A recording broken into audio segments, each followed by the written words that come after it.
नमस्कार, पॉलिटिकल बाबा में आपका स्वागत है। मैं हूं मनोरंजन भारती। आज चर्चा करेंगे बीजेपी में हो रहे सांप सीढ़ी के खेल का। कई लोगों का मानना है कि ये तो महज शुरुआत है, अभी ये सांप सीढ़ी का खेल बीजेपी में और भी देखने को मिल सकता है।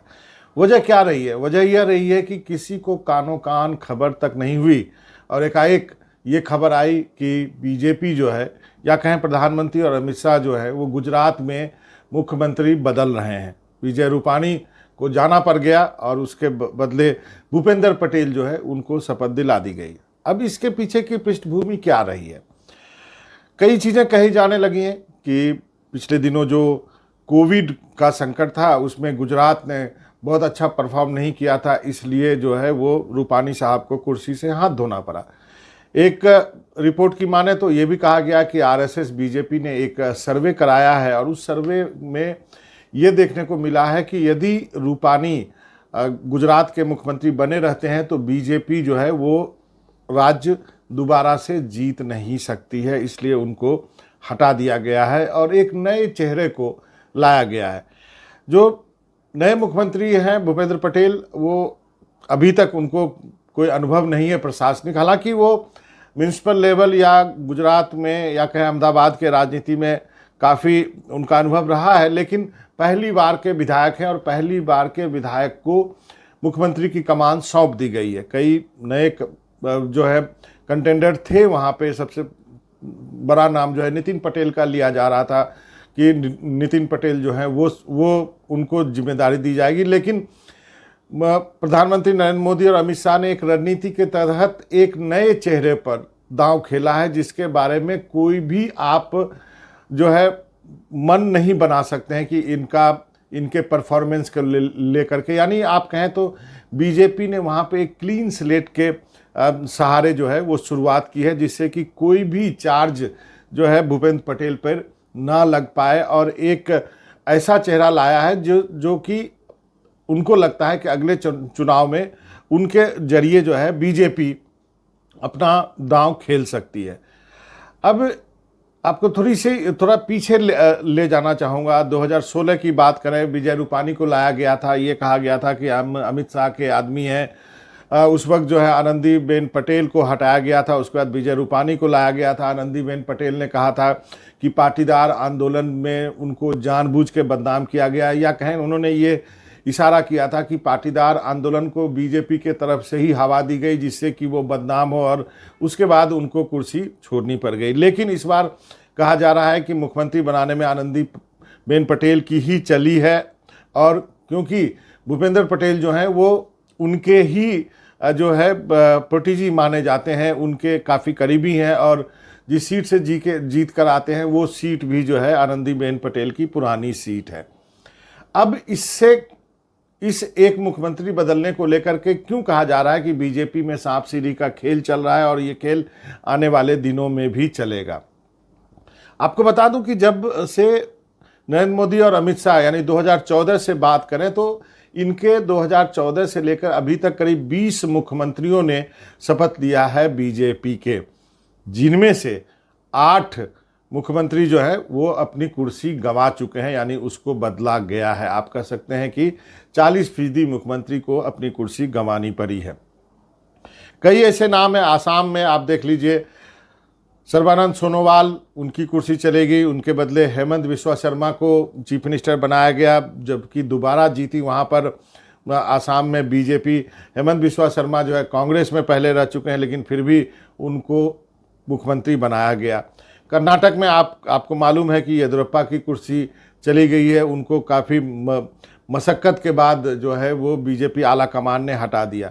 सबसे मज़ेदार तो उत्तराखंड में हुआ है। त्रिवेंद्र सिंह रावत और तीरथ सिंह रावत दो मुख्यमंत्रियों की कुर्सी चलेगी और उसके बाद एक नया चीफ मिनिस्टर दिया गया है, क्योंकि वहाँ पे अब जो है यूपी के साथ ही चुनाव होने वाले हैं। 7 राज्यों में चुनाव होने वाले हैं 2022 में, जिसमें 6 राज्यों में बीजेपी के मुख्यमंत्री हैं। अब इनकी कुर्सी पर जो है एक संकट जो है गहराने लगा है, और सबसे बड़ा संकट जो कहा जा रहा है कि हरियाणा के ऊपर है। हरियाणा में जो है आपको मालूम है मनोहर लाल खट्टर जो है वो मुख्यमंत्री हैं, लेकिन जो किसान आंदोलन को लेकर के जो परिस्थिति हरियाणा में बनी है उसको लेकर के बताया जाता है कि आलाकमान काफ़ी खुश नहीं है। जब दोबारा बीजेपी जीत के आई थी, मनोहर लाल खट्टर के नेतृत्व में वही चीफ मिनिस्टर थे, तब भी बीजेपी के पास बहुमत नहीं थी, लेकिन उन्होंने चौटाला के साथ मिलकर सरकार तो बना ली। और अब जो है एक किसान आंदोलन के बाद बीजेपी क्या मनोहर लाल खट्टर को बदलेगी, ऐसी बहुत संभावनाएं व्यक्त की जा रही हैं, क्योंकि वह उनको बीजेपी को लगता है कि यदि अभी कुछ नहीं किए तो फिर जब आने वाले दिनों में काफ़ी मुश्किल हो जाएगा हरियाणा में बीजेपी का बचना। कई लोग ये भी कहते हैं कि जो विजय रूपानी को हटाया गया उसके पीछे जो कारण दिए गए हैं वो सही कारण नहीं हो सकता है। ये भी कहा गया कि जैसे कहा गया कि कोविड में काफ़ी मिसमैनेजमेंट हुआ, लेकिन ये भी लोग तर्क दे रहे हैं कि उत्तर प्रदेश के मुख्यमंत्री को आप कोविड के लिए अच्छे काम के लिए बधाई देते हैं तो गुजरात के चीफ मिनिस्टर को हटा देते हैं।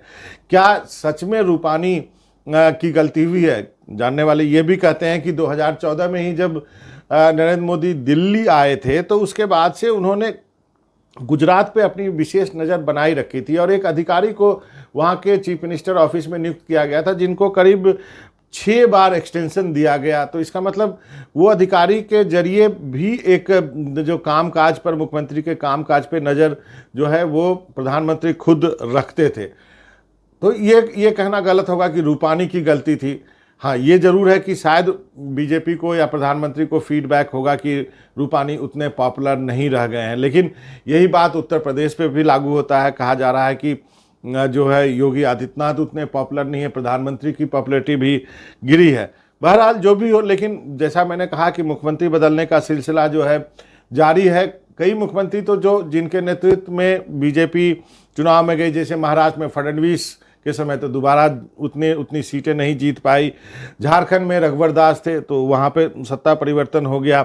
हरियाणा में जैसा मैंने बोला खट्टर आए तो उनको ज़्यादा बहुमत नहीं था, इसलिए उन्होंने चौटाला के साथ मिलकर सरकार बनाई।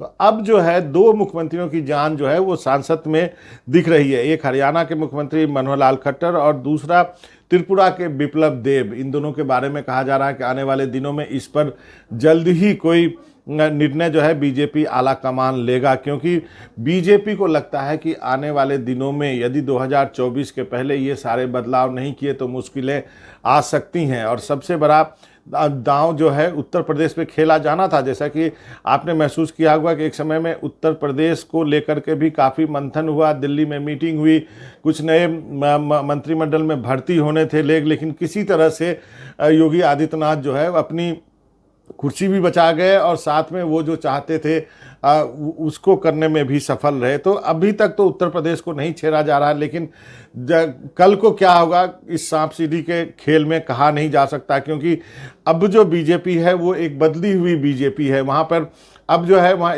जो एक समय में वाजपेयी के समय या आडवाणी के समय में होता था कि एक छूट दी जाती थी राज्यों में चीफ मिनिस्टर्स को, वो छूट अब उतनी नहीं है, क्योंकि ये भी कहा जा रहा है कि मध्य प्रदेश पे भी संकट हो सकता है शिवराज सिंह चौहान के ऊपर, क्योंकि वो भी अपनी कुर्सी को जो है वो पक्का मान के नहीं चल सकते हैं। तो इन सब चीज़ों को लेकर के ये बात अब उठने लगी है कि क्या बीजेपी में अब एक नए तरह की लीडरशिप है, उसने वो जो है हावी हो चुकी है, जो निर्णय अपने उस हिसाब से लेती है कि अगला इलेक्शन कैसे जीता जाए। और इसके जो कर्ता धर्ता है वो प्रधानमंत्री के साथ अमित शाह हैं, और यही वजह है कि उन्होंने अपने राज्य का मुख्यमंत्री बदल दिया, जिसके बारे में कोई सोच नहीं सकता था। पहले इतनी ऐसी खबर थी नहीं जब ये निर्णय लिया गया, और बाद में जिसको बनाया गया वो तो और भी चौंकाने वाला था। भूपेंद्र पटेल को खुद भी नहीं मालूम होगा कि वो गुजरात के नए मुख्यमंत्री बनने वाले हैं, पहली बार के